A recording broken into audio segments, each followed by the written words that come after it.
Hello and welcome to this week's edition of the Digital and Social Media News for leaders of nonprofits, churches, and faith-based social ventures. I'm Natchi Lazarus, and this week we have news from Apple, YouTube, Facebook, WHO, and a news item that talks about social media usernames becoming a requirement for immigration and visa application. This is the show where we bring you the top 5 news you need to know for this week in less than 5 minutes. Let's get started. Our first big news of this week is from Facebook. Last week, Facebook officially released Facebook Dating, starting with the US. So now people can create dating profiles using basic Facebook information. And then the website also says people will have the ability to integrate their Instagram posts directly into their Facebook dating profile.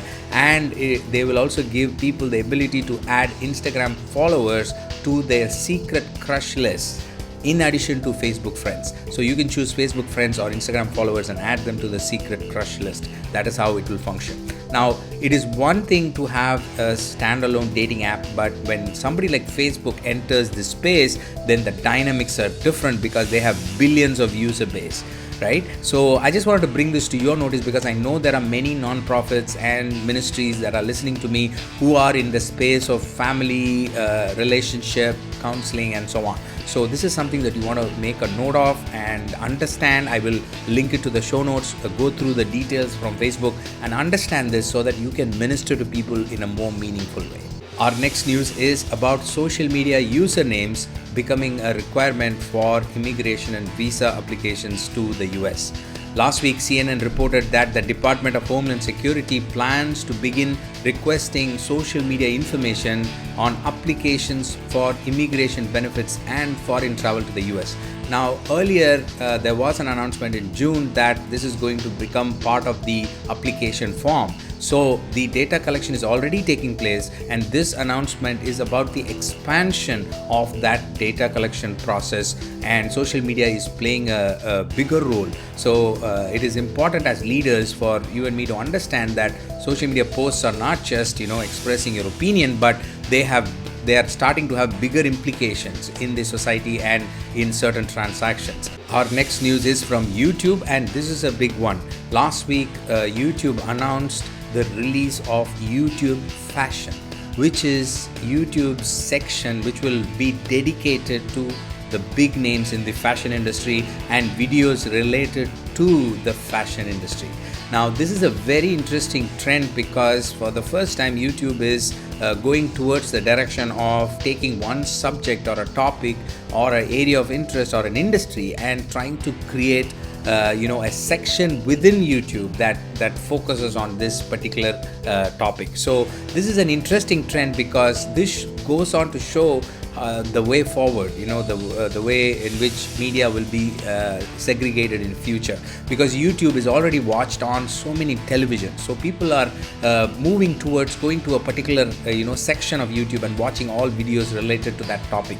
So you may want to think about your area of expertise or the area in which you operate as an organization and see in the future if there is going to be content aggregation or grouping that is going to happen on digital media for your area of work.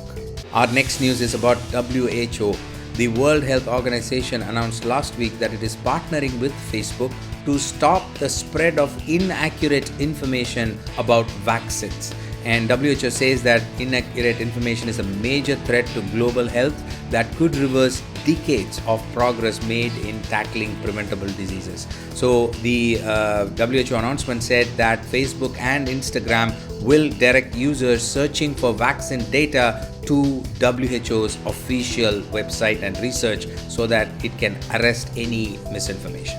Hey, before we go to our final news item about Apple, I wanted to take a moment to encourage you to subscribe or follow us wherever you're watching this so that you do not miss another episode. If you like to receive this video on your WhatsApp every Friday, then you can visit natchi.net/WhatsApp and you can sign up there. Thank you. I appreciate it. Let's move on. Our final news of this week is from Apple. Last week, Apple announced the launch of an all-new web app for Apple Music, which means you don't have to depend on your iTunes anymore for listening to Apple Music. Any Apple user can visit a browser and have all the functionalities that they experience on desktop and mobile app without having to install anything. Partly the change is because of Spotify, which offers this experience already, so Apple has to catch up fast.